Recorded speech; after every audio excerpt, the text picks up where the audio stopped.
അപ്പൊ നമുക്ക് നേരിട്ട് ക്ലാസ്സിലോട്ട് കിടക്കാം. അപ്പൊ നമ്മൾ വർക്ക്ഷോപ്പ് ടൂൾസ് പഠിക്കുന്ന സമയത്ത് എല്ലാവർക്കും അറിയുന്നുണ്ട്, ആ വർക്ക്ഷോപ്പ് ടൂൾസ് പഠിക്കുന്ന സമയത്ത് നമ്മൾ അതിനെ മാർക്കിംഗ് ടൂൾസ് എന്നും മെഷറിംഗ് ടൂൾസ് എന്നും കട്ടിംഗ് ടൂൾസ് എന്നും വർക്ക് ഹോൾഡിംഗ് ഡിവൈസസ്, ഇപ്പൊ ബെഞ്ച് വൈസ്, പൈപ്പ് വൈസ്, പിൻ വൈസ് തുടങ്ങിയ പോലെയുള്ള പൈപ്പ് എന്താ പറയുക നമ്മളുടെ വർക്ക് ഹോൾഡിംഗ് ഡിവൈസ് എന്നും, പിന്നെ ഡ്രില്ലിങ്, ഗ്രൈൻഡിങ്, വെൽഡിങ് തുടങ്ങിയ എന്താ പറയുക നമ്മൾ എന്താ പറയുക കുറച്ചൊരു മെഷീനിങ് അല്ലെങ്കിൽ മെഷീൻ റിലേറ്റഡ് ആയിട്ടുള്ള കാര്യങ്ങൾ, drilling machine, grinding machine, welding arrangement, അതായത് ഇപ്പൊ നമുക്ക് ഓക്സി അസെറ്റ്ലിംഗ്, ഗ്യാസ് വെൽഡിംഗ് അങ്ങനെയുള്ള എല്ലാ കാര്യങ്ങളും ഇവിടെ പഠിക്കേണ്ടതുണ്ട്. അതേപോലെ തന്നെ എന്താ പറയുക ഫാസ്റ്റ്നേഴ്സ്, നട്ട് ബോൾട്ട് അങ്ങനെയുള്ള കാര്യങ്ങളും ഒക്കെ നമുക്ക് പഠിക്കേണ്ടതുണ്ട്. അപ്പൊ നമ്മൾ ഇന്ന് പ്രധാനമായിട്ട് ഉദ്ദേശിക്കുന്നത് വ്യത്യസ്തമായിട്ടുള്ള മാർക്കിംഗ് ടൂളുകൾ, അതേപോലെ ക്ലീനിങ് ടൂളുകളൊക്കെ ഉണ്ട്, സ്ക്രാപ്പർ എന്നൊക്കെ പറയും, അത്തരത്തിലുള്ള ടൂളുകളെ കുറിച്ചൊക്കെ ഒന്ന് മനസ്സിലാക്കുക എന്നുള്ളതാണ് നമ്മുടെ ഇന്നത്തെ പ്രധാനമായിട്ടുള്ള ലക്ഷ്യം എന്ന് പറയുന്നത്. അപ്പൊ നമുക്ക് നേരിട്ട് ക്ലാസ്സിലോട്ട് കിടക്കാം. അപ്പൊ നമ്മൾ ഇന്ന് ആദ്യം നോക്കുന്നത് മാർക്കിംഗ് ടൂൾസ് തന്നെയാണ്. മാർക്കിംഗ് ടൂൾസ് ചിലപ്പോൾ നിങ്ങൾ കേട്ടിട്ടുണ്ടാവും, സ്ക്രൈബർ എന്ന് പറഞ്ഞിട്ടുള്ള ടൂൾ അല്ലെ, എല്ലാവർക്കും അറിയുന്ന കാര്യമാണ് സ്ക്രൈബർ എന്ന് പറഞ്ഞിട്ടുള്ള ഒരു ടൂൾ. സ്ക്രൈബറിന് സത്യത്തിൽ പറയാം മെറ്റൽ വർക്കേഴ്സ് പെൻസിൽ എന്നാണ് പറയാം. മെറ്റൽ വർക്കേഴ്സ് പെൻസിൽ എന്നാണ് നമ്മൾ സ്ക്രൈബറിനെ പറയാറുള്ളത്. അതായത് നമ്മളൊരു വർക്ക് പീസിന്റെ മുകളിൽ മാർക്കിങ്ങുകൾ ചെയ്യണം. ഈ ഒരു വർക്ക് പീസിന്റെ മുകളിൽ നമുക്ക് എന്ത് ചെയ്യണം, മാർക്കിങ്ങുകൾ ചെയ്യണം എന്നുണ്ടെങ്കിൽ അവിടെ നമ്മൾ എന്ത് ഉപയോഗിക്കുന്നു, സ്ക്രൈബർ ഉപയോഗിക്കുന്നു. കാരണം നമ്മളൊരു മെറ്റൽ വർക്ക് പീസിന്റെ മുകളിലാണ് നമുക്ക് മാർക്ക് ചെയ്യേണ്ടത്. അവിടെ സാധാരണ ഒരു പെൻസിലോ കാര്യങ്ങൾ കൊണ്ടോ ഒന്നും കാര്യം നടക്കില്ല. അതുകൊണ്ട് തന്നെ നമ്മൾ അവിടെ നല്ല ഷാർപ്പ് ആയിട്ടുള്ള ഒരു മെറ്റലിന്റെ പീസ് ഉപയോഗിച്ചിട്ടാണ് എന്ത് ചെയ്യുന്നത്, മാർക്ക് ചെയ്യുന്നത്. സാധാരണ ഒരു പെൻസിലിന്റെ പോലെ തന്നെയാണ് കാണാൻ, എല്ലാവരും ഉപയോഗിച്ചിട്ടുണ്ട്. അപ്പോൾ മെറ്റൽ വർക്കേഴ്സ് പെൻസിൽ എന്നറിയപ്പെടുന്ന സ്ക്രൈബറിനെ കുറിച്ചാണ് നമ്മൾ ആദ്യം പറയുന്നത്. അപ്പൊ സ്ക്രൈബർ എന്താണ്, ഒരു മാർക്കിംഗ് ടൂൾ ആണ് അല്ലെ. സ്ക്രൈബർ എന്താണ്, ഒരു മാർക്കിംഗ് ടൂൾ ആണ്. എന്തിനു വേണ്ടിയാണെന്ന് ചോദിച്ചാൽ സ്ക്രൈബ് ലൈൻസ് എന്നാ പറയുക, ലൈനുകൾ വരയ്ക്കാനൊക്കെ വേണ്ടി ഉപയോഗിക്കുന്ന ഒരു മാർക്കിംഗ് ടൂൾ ആണ് എന്ത്, സ്ക്രൈബർ എന്ന് പറയുന്നത്. സ്ക്രൈബർ നിർമ്മിച്ചിരിക്കുന്ന മെറ്റീരിയൽ കൂടി പഠിച്ചിരിക്കണം. സ്ക്രൈബർ നിർമ്മിച്ചിരിക്കുന്ന മെറ്റീരിയൽ ഹൈ കാർബൺ സ്റ്റീൽ കൊണ്ടാണ്. Scribers are made up of high carbon steel. Scriber നിർമ്മിച്ചിരിക്കുന്ന മെറ്റീരിയൽ കൂടി ഒന്ന് പഠിച്ചു വെക്കുക. Scribers are made up of high carbon steel എന്ന് കൂടി ഒന്ന് പഠിച്ചു വെക്കുക. എല്ലാവർക്കും അറിയുന്ന കാര്യമാവുമെന്ന് പ്രതീക്ഷിക്കുന്നു. അതേപോലെ ഈ സ്ക്രൈബറിന്റെ പോയിന്റ് ആംഗിൾ പഠിച്ചു വെക്കണം. സ്ക്രൈബറിന്റെ പോയിന്റ് ആംഗിൾ വരുന്നത് 15 ഡിഗ്രി ആണ് പറയാനുള്ളത് കേട്ടോ. സ്ക്രൈബറിന്റെ പോയിന്റ് ആംഗിൾ ഒക്കെ പറയാനുള്ള 18 to 15 അല്ലെങ്കിൽ 12 ഒക്കെയാണ് പറയാനുള്ളത്. 8 to എന്നുള്ള രീതിയിലാണ് പറയാം, 8 to 15 വരെയൊക്കെയാണ് പറയാറ്. 12 എന്നുള്ള രീതിയിലും ഉത്തരങ്ങൾ കണ്ടിട്ടുണ്ട്. സ്ക്രൈബറിന്റെ പോയിന്റ് ആംഗിൾ കൂടി ഒന്ന് പഠിച്ചു വെക്കുന്നത് നല്ലതാണ്. അപ്പൊ സ്ക്രൈബർ എല്ലാവർക്കും അറിയാം ഒരു മാർക്കിംഗ് ടൂൾ ആണ് അല്ലെ. ഒരു മാർക്കിംഗ് ടൂൾ ആണ്, ഒരു മെറ്റൽ വർക്കേഴ്സ് പെൻസിൽ എന്നറിയപ്പെടുന്ന ഒരു മാർക്കിംഗ് ടൂൾ തന്നെയാണ് സ്ക്രൈബർ. എല്ലാവർക്കും അറിയാമെന്ന് പ്രതീക്ഷിക്കുന്നു. അങ്ങനെയാണെങ്കിൽ ഇനി നമുക്ക് മാർക്കിംഗ് മെറ്റീരിയൽസ് അല്ലെങ്കിൽ മാർക്കിംഗ് മീഡിയയെ കുറിച്ച് പഠിക്കേണ്ടിയിരിക്കുന്നു. എന്താണ് മാർക്കിംഗ് മെറ്റീരിയൽസ് അല്ലെങ്കിൽ മാർക്കിംഗ് മീഡിയ എന്ന് നമുക്ക് അറിയേണ്ടിയിരിക്കുന്നു. നമ്മളൊരു വർക്ക് പീസ്, ഞാൻ അപ്പൊ ഇവിടെ ഒരു വർക്ക് പീസ് വരയ്ക്കുന്നുണ്ട്. നമ്മളൊരു സാധാരണ നമ്മളെ ഡിപ്ലോമയ്ക്കും ബിടെക്കിനും ഒക്കെ പഠിച്ച സമയത്ത് ഒരു മെറ്റൽ വർക്ക് പീസ് ഉണ്ടാവും. ഇതേപോലെ ഒരു മെറ്റൽ MS ഫ്ലാറ്റ് എന്ന് പറയും, മൈൽഡ് സ്റ്റീലിന്റെ ഒരു MS ഫ്ലാറ്റ് ഒരു വർക്ക് പീസ് നമ്മൾ മുറിച്ചെടുക്കും. മുറിച്ചെടുത്തിട്ട് നമ്മൾ ഇതിനകത്ത് ലൈനുകളൊക്കെ മാർക്ക് ചെയ്യും അല്ലെ. അതേപോലെ ഇങ്ങനെ കട്ട് ചെയ്യേണ്ട ലൈനുകളും കട്ട് ചെയ്യേണ്ട എന്തെങ്കിലും സ്റ്റെപ്പ് പോലെയുള്ളതൊക്കെ ഉണ്ടെങ്കിൽ ഇങ്ങനെ കൃത്യമായിട്ട് നമ്മൾ എന്ത് ചെയ്യുന്നു, മാർക്ക് ചെയ്യും. നമ്മൾ മാർക്ക് ചെയ്യുന്നതിന് മുമ്പ് സാധാരണഗതിയിൽ നമ്മളെ ചോക്ക് വെള്ളത്തിൽ മുക്കിയിട്ട്, സാധാരണ നമ്മളെ ബോർഡിൽ വരയ്ക്കാൻ ഉപയോഗിക്കുന്ന ചോക്ക് വെള്ളത്തിൽ മുക്കിയിട്ട് ഇതിന്റെ മുകളിൽ എന്ത് ചെയ്യുന്നു, ഇങ്ങനെ വെച്ചിട്ട് എന്ത് ചെയ്യും, ഇതിന്റെ മുകളിൽ വെച്ച് തേക്കും. അത് എന്തിനു വേണ്ടിയിട്ടാ ചെയ്യുന്നത്, നമ്മൾ ലൈന് മാർക്ക് ചെയ്യുന്ന ലൈനുകൾ ഉണ്ടാവുമല്ലോ, നമ്മൾ മാർക്ക് ചെയ്യുന്ന ലൈനുകൾ വളരെ കൃത്യമായിട്ട് കാണുവാൻ ആ ചോക്ക് പോലെയുള്ള വസ്തു നമ്മളെ സഹായിക്കും. അപ്പൊ മാർക്കിംഗ് മീഡിയ അല്ലെങ്കിൽ മാർക്കിംഗ് മെറ്റീരിയൽസ് എന്ന് പറഞ്ഞാൽ ഈ ചോക്കപ്പൊടി നമ്മൾ എന്താ പറയുക, നമ്മളുടെ വർക്ക് പീസിന്റെ മുകളിൽ നമ്മൾ വെച്ച് തേക്കുന്ന ആ ചോക്ക് പൊടി എന്താണ്, ഒരു മാർക്കിംഗ് മെറ്റീരിയൽ ആണെങ്കിൽ അല്ലെങ്കിൽ ഒരു മാർക്കിംഗ് മീഡിയ ആണ്. അതിന്റെ മുകളിലാണ് നമ്മൾ എന്ത് ചെയ്യുന്നത്, ലൈനുകൾ വരയ്ക്കുന്നത്. അപ്പൊ ഈ മാർക്കിംഗ് മെറ്റീരിയൽസ് അല്ലെങ്കിൽ മാർക്കിംഗ് മീഡിയ എന്ന് പറഞ്ഞാൽ സിംപ്ലി അത് എന്താണ്, നമ്മൾ മാർക്ക് ചെയ്യുന്ന സ്ക്രൈബർ ഉപയോഗിച്ചിട്ടോ പഞ്ച് ഉപയോഗിച്ചിട്ടോ ഒരു വർക്ക് പീസിന്റെ മുകളിൽ മാർക്ക് ചെയ്യുന്ന ലൈനുകൾ കൃത്യമായിട്ട് കാണുവാൻ വേണ്ടി ഉപയോഗിക്കുന്ന വസ്തുക്കളെയാണ് മാർക്കിംഗ് മീഡിയ അല്ലെങ്കിൽ മാർക്കിംഗ് മെറ്റീരിയൽസ് എന്ന് പറയുന്നത്. ഒരിക്കൽ കൂടി പറയുന്നു, നമ്മളൊരു വർക്ക് പീസിന്റെ മുകളിൽ വരയ്ക്കുന്ന ലൈനുകളെ അല്ലെങ്കിൽ പഞ്ച് വെച്ചുന്ന മാർക്കിങ്ങുകളെ കൃത്യമായിട്ട് കാണുവാൻ വേണ്ടി ഉപയോഗിക്കുന്ന വസ്തുക്കളെയാണ് മാർക്കിംഗ് മീഡിയകൾ എന്ന് പറയുന്നത്. അതിലൊന്നാമത്തത് എല്ലാവർക്കും അറിയാം വൈറ്റ് വാഷ്, രണ്ടാമത്തത് സെല്ലുലോസ് ലാക്കർ എന്നറിയപ്പെടുന്ന ഒരു വസ്തു, മൂന്നാമത്തത് പെർഷ്യം ബ്ലൂ, നാലാമത്തത് കോപ്പർ സൾഫേറ്റ്. അപ്പൊ ഇത്തരത്തിലുള്ള 4 മാർക്കിംഗ് മീഡിയയെ കുറിച്ചാണ് നമുക്ക് പ്രധാനമായിട്ടും പഠിക്കാനുള്ളത്. ഓക്കെ, അങ്ങനെയാണെങ്കിൽ ആദ്യത്തേത് എന്താണ്, വൈറ്റ് വാഷ് എന്ന് പറയും. എന്താണ് വൈറ്റ് വാഷ് എന്ന് ചോദിച്ചു കഴിഞ്ഞാൽ, വൈറ്റ് വാഷ് എന്ന് പറയുന്ന മാർക്കിംഗ് മീഡിയ നിങ്ങൾ എല്ലാവരും ഉപയോഗിച്ചിട്ട് ചോക്കപ്പൊടി, സാധാരണ ചോക്കപ്പൊടി അല്ലെങ്കിൽ ചോക്ക് വെള്ളത്തിൽ മുക്കിയിട്ട് നമ്മളെ വർക്ക് പീസിന്റെ മുകളിൽ, അപ്പൊ ഇതൊരു വർക്ക് പീസ് ആണെങ്കിൽ ഇതൊരു വർക്ക് പീസ് ആണെന്ന് കരുതുക. ഞാൻ ഇതിന്റെ മുകളിൽ ഒരു ചോക്കപ്പൊടി, ആ ചോക്കപ്പൊടി എന്ത് ചെയ്യുന്നു, ഇങ്ങനെ വെച്ച് തേക്കുന്നു. ഇങ്ങനെ വെച്ച് ഇതിന്റെ മുകളിൽ മൊത്തം എന്ത് ചെയ്യുന്നു, ചോക്ക് പൗഡർ കോട്ട് ചെയ്യുന്നു. എന്നിട്ട് നമ്മൾ ലൈന് മാർക്ക് ചെയ്യുന്നു. എന്നിട്ട് ഇതിന് മുകളിൽ നമ്മൾ എന്ത് ചെയ്യുന്നു, എന്നിട്ട് ഇതിന് മുകളിലായിട്ട് നമ്മൾ എന്ത് ചെയ്യുന്നു, ലൈന് മാർക്ക് ചെയ്യുന്നു. എന്നിട്ട് ഇതിന് മുകളിലായിട്ട് നമ്മൾ എന്ത് ചെയ്യുന്നു, ലൈന് മാർക്ക് ചെയ്യുന്നു. ഇതിന് മുകളിലായിട്ട് എന്ത് ചെയ്യുന്നു, ലൈന് മാർക്ക് ചെയ്യുന്നു. ഇതിനെയാണ് നമ്മൾ എന്ത് പറയാ, വൈറ്റ് വാഷ് എന്ന് പറയുന്നത്. നല്ല രീതിയിൽ വിസിബിൾ ആയിരിക്കും. അപ്പൊ നമ്മൾ ഈ വൈറ്റ് വാഷിന്റെ മുകളിൽ ലൈന് മാർക്ക് ചെയ്യുന്ന സമയത്ത് വെറും ഒരു മെറ്റലിന്റെ മുകളിൽ ലൈൻ മാർക്ക് ചെയ്യുന്ന പോലെയല്ല, ഈ വൈറ്റ് വാഷിന്റെ മുകളിൽ നമ്മൾ ലൈൻ മാർക്ക് ചെയ്യുന്ന സമയത്ത് നല്ല രീതിയിൽ വിസിബിൾ ആയിട്ട് നമുക്ക് കാണുവാൻ സാധിക്കും. അവിടെ chalk powder mixed with water ആണ്. വൈറ്റ് വാഷിന്റെ case chalk powder mixed with water ആണ്. Whitewash is applied to rough surface. Rough സർഫസുകളിലാണ് സാധാരണഗതിയിൽ വൈറ്റ് വാഷ് സാധാരണഗതിയിൽ ഉപയോഗിക്കാറുള്ളത്. വൈറ്റ് വാഷ് എന്ന് പറയുന്ന ഈ ഒരു മാർക്കിംഗ് മീഡിയം കൂടുതലായിട്ടും എവിടെയാണ് ഉപയോഗിക്കുന്നത് എന്ന് ചോദിച്ചു കഴിഞ്ഞാൽ, വൈറ്റ് വാഷ് എന്ന് പറയുന്ന ഈ ചിത്രത്തിൽ നമ്മൾ പറഞ്ഞിരിക്കുന്ന പോലെയുള്ള മാർക്കിംഗ് മീഡിയ കൂടുതലും റഫ് സർഫസിൽ, അതായത് ഉപരിതലം കുറച്ച് റഫ് ആയിട്ടുള്ള സർഫസുകളിലൊക്കെയാണ് നമ്മൾ കൂടുതലായിട്ടും വൈറ്റ് വാഷ് എന്ന് പറയുന്ന ഈ ഒരു മാർക്കിംഗ് മീഡിയം ഉപയോഗിച്ച് കാണുന്നത്. അപ്പൊ ഒരു മാർക്കിംഗ് മീഡിയം കഴിഞ്ഞു. രണ്ടാമത്തെ മാർക്കിംഗ് മീഡിയം ഏതാണ്? Cellulose lacquer. രണ്ടാമത്തെ മാർക്കിംഗ് മീഡിയം ഏതാണ്? സെല്ലുലോസ് ലാക്കർ എന്ന് പറയും. ഒരു മിനിറ്റ്. സെല്ലുലോസ് ലാക്കർ എന്ന് പറഞ്ഞാൽ ഒരു തരം പശ പോലെയുള്ള ഒരു വസ്തുവാണ്. നമ്മൾ ഇതാ ഈ വാർണിഷ്, മരങ്ങൾക്ക് മുകളിലൊക്കെ അടിക്കുന്ന വാർണിഷ് നിങ്ങൾ കണ്ടിട്ടുണ്ടാവും. മരത്തിന്റെ മുകളിൽ, വാതിലിന്റെ മുകളിൽ, ജനൽ പൊളികളുടെ മുകളിലൊക്കെ അടിക്കുന്ന വാർണിഷ് നിങ്ങൾ കണ്ടിട്ടുണ്ടാവും. ആ വാർണിഷ് കുറച്ച് തിക്കായിട്ടുള്ള പേസ്റ്റ് പോലെയുള്ള ഒരു വസ്തുവാണ് അല്ലെ. അതേപോലെ കുറച്ച് തിക്കായിട്ടുള്ള ഒരു പെയിന്റ് പോലെ ഇരിക്കും. പെയിന്റ് എന്ന് പറയാൻ പറ്റില്ല, ഒരു വാർണിഷ് പോലെ ഇരിക്കുന്ന വസ്തു നിങ്ങൾ കണക്കാക്കിക്കോ. മെഴുകു പോലെ അല്ലെങ്കിൽ വാർണിഷ് പോലെ ഇരിക്കുന്ന ഒരു വസ്തുവിനെയാണ് നമ്മൾ എന്ത് പറയുന്നത്, സെല്ലുലോസ് ലാക്കർ എന്ന് പറയുന്നത്. അപ്പൊ ഞാനൊരു വർക്ക് പീസ് അതിന്റെ മുകളിൽ ഈ ഒരു എന്താ പറയാ വാർണിഷ് പോലെ ഒരു പശ പോലെ ഇരിക്കുന്ന ഒരു സാധനം നമ്മൾ ആദ്യം വെച്ച് തേക്കും. എന്നിട്ട് അതിന്റെ മുകളിൽ നമ്മൾ ലൈനുകൾ മാർക്ക് ചെയ്യുമ്പോൾ കൃത്യമായിട്ട് വിസിബിൾ ആയിട്ട് കാണുവാൻ സാധിക്കും. ഇതൊന്നും നമ്മുടെ വർക്ക്ഷോപ്പുകളിൽ അങ്ങനെ ഉപയോഗിക്കാറില്ല. നമ്മൾ സാധാരണ ഇതിൽ എന്തേ ഉപയോഗിക്കാറുള്ളൂ, വൈറ്റ് വാഷ് മാത്രമേ ഉപയോഗിച്ച് കാണാറുള്ളൂ. കൊമേഴ്ഷ്യലി അവൈലബിൾ ആവുന്ന, അതായത് ലാർജ് ക്വാണ്ടിറ്റിയിൽ അവൈലബിൾ ആവുന്ന മാർക്കിംഗ് മീഡിയം ഏതാണെന്ന് ചോദിച്ചു കഴിഞ്ഞാൽ സെല്ലുലോസ് ലാക്കർ ആണ്. നമ്മളിപ്പോ എന്താ പറയാ, ചോക്ക് പൗഡർ ആണെങ്കിലും അത് സ്മോൾ ക്വാണ്ടിറ്റി അല്ലെങ്കിൽ നമ്മളെ ചെറിയ ചെറിയ ആവശ്യങ്ങൾക്ക് ഉപയോഗിക്കുമെന്നല്ലാതെ സെല്ലുലോസ് ലാക്കർ ആണ്. കൊമേഴ്ഷ്യലി അവൈലബിൾ മാർക്കിംഗ് മീഡിയം ഏതാണെന്ന് ചോദിച്ചു കഴിഞ്ഞാൽ സെല്ലുലോസ് ലാക്കർ ആണ്. This made in different colours and dries very quickly. പെട്ടെന്ന് ഉണങ്ങുകയും വ്യത്യസ്ത കളറിൽ അവൈലബിൾ ആവുകയും ചെയ്യുന്ന ഒരു വസ്തുവാണ് സെല്ലുലോസ് ലാക്കർ എന്നറിയപ്പെടുന്ന ഈ ചിത്രത്തിൽ കാണുന്ന പോലുള്ള ഒരു മാർക്കിംഗ് മീഡിയം. ഞാനത് ഈ ചിത്രത്തിൽ വാർണിഷ് ആണ് കാണിച്ചിട്ടുള്ളത്. വാർണിഷ് പോലെ ഇരിക്കുമെന്ന് മനസ്സിലാക്കുക. ചെറിയൊരു പശ പോലെയൊക്കെ ഉള്ള ഒരു ഭാഗമാകും. അത് നമ്മളുടെ വർക്ക് പീസിന്റെ മുകളിൽ അങ്ങോട്ട് വെച്ചിട്ട് പെയിന്റ് അടിക്കുന്ന പോലെ തേച്ച് വെക്കും. എന്നിട്ട് നമ്മൾ മാർക്ക് ചെയ്ത് കഴിഞ്ഞാൽ ലൈനുകൾ കൃത്യമായിട്ട് വിസിബിൾ ആവും. വ്യത്യസ്തമായിട്ടുള്ള കളറുകളിൽ കൊമേഴ്ഷ്യലി ലാർജ് ക്വാണ്ടിറ്റിയിൽ അവൈലബിൾ ആവുന്ന മാർക്കിംഗ് മീഡിയമാണ് സെല്ലുലോസ് ലാക്കർ. മറ്റൊന്ന് പർഷ്യം ബ്ലൂ. മൂന്നാമത്തെ മാർക്കിംഗ് മീഡിയം. രണ്ടെണ്ണം നമ്മൾ പറഞ്ഞു കഴിഞ്ഞു. ഏതൊക്കെയാ? ചോക്ക് പൗഡർ നമ്മൾ പറഞ്ഞു കഴിഞ്ഞു. അതേപോലെ തന്നെ എന്താ പറഞ്ഞ സെല്ലുലോസ് ലാക്കർ നമ്മൾ പറഞ്ഞു കഴിഞ്ഞു. മൂന്നാമത്തെ മാർക്കിംഗ് മീഡിയം ഏതാണ്? പർഷ്യൻ ബ്ലൂ എന്നറിയപ്പെടുന്ന ഒരു മാർക്കിംഗ് മീഡിയം. അതായത് ചിത്രത്തിൽ കാണുന്നതാണ് പർഷ്യൻ ബ്ലൂ എന്നറിയപ്പെടുന്ന ഒരു marking medium. This is used on filed or machined surfaces. This will give very clear lines but takes more time for drying than the other marking media. മറ്റ് marking മീഡിയയുടെ പോലെയുള്ള ഒരു marking medium അല്ല പർഷ്യൻ blue. ഈ പർഷ്യൻ blue എന്ന് പറഞ്ഞാൽ അതേപോലെ ഒരു നീല പൊടിയായിട്ടാണ് കിട്ടുക. ഈ ചിത്രത്തിൽ കാണുന്ന പോലെ ഒരു നീല പൊടിയായിട്ടാണ് കിട്ടുക. ഇത് നമ്മൾ എന്ത് ചെയ്യുന്നു, വെള്ളത്തിലൊക്കെ മിക്സ് ചെയ്തിട്ട് കൃത്യമായിട്ടുള്ള രീതിയിൽ മിക്സ് ചെയ്തിട്ടതിന് ശേഷം നമ്മൾ വർക്ക് പീസിന്റെ മുകളിലേക്ക് വെച്ച് തേക്കുകയാണ്. അതായത് പെയിന്റ് അടിക്കുന്ന പോലെ വർക്ക് പീസിന്റെ മുകളിൽ ഇങ്ങനെ തേച്ച് പിടിപ്പിക്കുകയാണ് ചെയ്യുന്നുണ്ടാവുക. അപ്പോൾ പ്രശ്നം എന്ന് പറയുന്നത് ഉണങ്ങാൻ കൂടുതൽ സമയം എടുക്കും. ഇപ്പോൾ സെല്ലുലോസ് ലാക്കറും അതേപോലെ തന്നെ എന്താ പറയുക വൈറ്റ് വാഷ് ഒക്കെ പെട്ടെന്ന് ഉണങ്ങുന്നുണ്ടെങ്കിൽ ഏറ്റവും പെട്ടെന്ന് സെല്ലുലോസ് ലാക്കർ ആണ് ഉണങ്ങുക. അത് കഴിഞ്ഞാൽ വൈറ്റ് വാഷ്. പിന്നെന്താ, പർഷ്യൻ ബ്ലൂ കുറച്ച് സമയമൊക്കെ എടുത്തിട്ട് എന്ത് ചെയ്യുള്ളൂ, ഉണങ്ങുള്ളൂ എന്ന് മനസ്സിലാക്കുക. പക്ഷെ നമ്മൾ ഒരു വർക്ക് പീസിന്റെ മുകളിൽ കൃത്യമായിട്ട് ഒരു നീല കളർ ഇങ്ങോട്ട് കിട്ടും അല്ലെ. വർക്ക് പീസിന്റെ മുകളിൽ കൃത്യമായിട്ടൊരു നീല കളർ ഇങ്ങോട്ട് കിട്ടും. അപ്പൊ നമുക്ക് ലൈനുകൾ മാർക്ക് ചെയ്ത് അത് എളുപ്പത്തിൽ വിസിബിൾ ആവാൻ ആ നീല കളർ നമ്മളെ സഹായിക്കും.